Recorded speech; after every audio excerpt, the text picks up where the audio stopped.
Hi there, my name is Steve O'Donoghue. I'm Director of Product and Implementations at DASO.ai. And we here at DASO are on a mission to help credit unions reduce friction around their business processes and improve their margins. So today we're going to walk through a case study on modernizing domestic outgoing wires, where we don't just automate the manual steps, but we redesign the operating model to reduce friction, reduce risk, and simplify compliance requirements, and then add that margin to the bottom line. And this approach can be used as a template for automating hundreds of other credit union processes. It's not just related to outgoing domestic wires. It's kind of like a blueprint approach that can be used for any process. All right, let's look at this. Let's start by looking at the domestic outgoing wires at a very high level. So it's a pretty simple request from the perspective of the member, right? They just want to move their money from their account at their credit union to an account at another credit union that's based here in the US. This is all relates to this current process that we're working on. But from a back office perspective, it's a complex thing, and the credit union needs to take due care in order to manage the process appropriately. It's a high consequence transaction where funds are required to move across the Fedwire network as quickly as possible, and those transfers are often irreversible, and they require multi-layered compliance checks and absolute precision. So traditionally, credit unions have managed this risk by throwing people at the process, which means they do have a lot of control, but that approach of throwing people at the process often manifests in costly and cumbersome outcomes, and also there is an elevated level of risk. So if we look at that manual process here in a bit of detail, and I'll walk through these step by step. So this is an approach adopted by many credit unions today that haven't had a chance to adopt any automation, right? So the first step, the journey begins with high friction. Credit union members are often do not have a digital self-service option to complete their wire, so it forces them to do a manual print and sign loop, and often it necessitates an actual visit to the branch, which is very time consuming, both for the member and also for the credit union. So we're starting with this position of unstructured data where instructions might be verbal or might be handwritten. And this is often the root of most of the downstream errors that can occur with these outgoing domestic wires. So next is this manual step of keying in. So a staff member needs to manually enter every digit into the core system, the back-end core system, which is both repetitive and high risk. And one typo here can lead to a misdirected wire. And with no system level validation, of course, during the entry, errors are often going undetected until it's too late.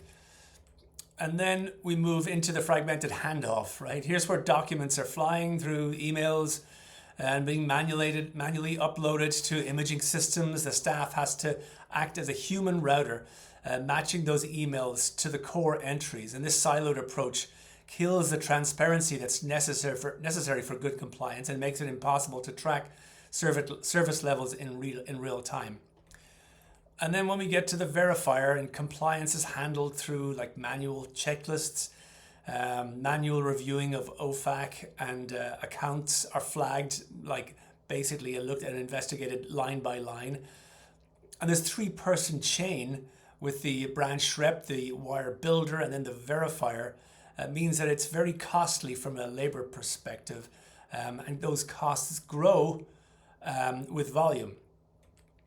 So you're not just processing wires now, you're managing a whole labor-intensive factory of people, at least 3 anyway, which makes for a slow and inconsistent, and it's expensive to growth. As you can see there, the cost of processing the wires grows in the same kind of trajectory as the number of wires grow, right? So our costs are a big thing in terms of labor perspective. So if we look at the transformation of this into an automated process, right? The transformation begins with a much more seamless digital intake, right? Standardized data at the source for members using a web app. Standardized data is captured, and it's a digital first experience. So by capturing structured data at the source, we can safeguard and ensure that the process starts with clean information every single time. And the system does real-time validation. Up front, the system verifies the ABA routing against the Federal Reserve database. It checks account history and may flag issues, all while the member is still engaged, still right there inputting the wire details. And we aren't just catching errors here, because we're preventing them from ever entering into the workflow in the first place. And then at the center of all of this is this intelligent orchestration. This is the brain. It connects the intake data to the core system. It manages rules, handles the data flow, and creates a native audit trail as the work happens. And we gain total transparency, moving from fragmented emails and opaque trackers into something that we can really track. And one of the most important aspects of this is that throughout the modernization, there's still a continuation of an option for having a human in the loop. The AI agent doesn't just stop when it hits a snag. It intelligently flags specific issues and routes them to a dashboard that is accessible by the credit union team for reviewing and validation. And oversight is governed by the credit union's specific risk thresholds, of course, whether it's an exception or a high threshold wire. The orchestration manages these queues automatically. So there's no more wires sitting stagnant in email boxes. And every transaction is visible, tracked, and prioritized. So finally, we reach the automated core banking system. Validated is pushed into the core, eliminating the manual steps through the core system. So what do we get from this, right? We get zero keying entries, which is always a big risk, as we saw in the manual aspect. We get frictionless frictionless digital experience and real-time audit-ready data. And not only that your costs are also a lot more healthy, because as your wire volume increases, the staffing costs do not increase as much, so you can basically afford to grow, and the cost of your growth will not be at the same level as the volume.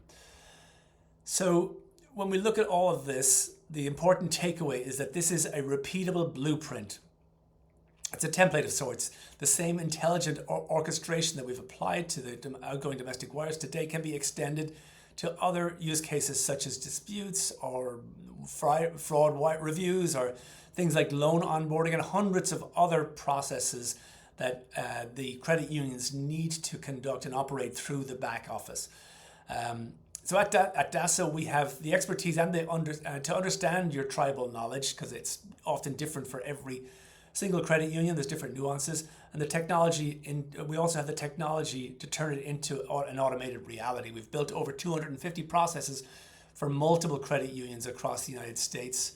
And we do have a custom-built orchestration platform. That's our technology to facilitate those automations.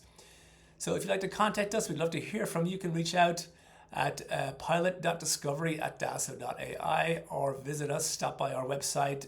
You can check out daso.ai/pilot to see what we do in terms of offering pilots. Okay, folks, thanks so much. Hope to hear from you soon. Take care. Thanks. Bye.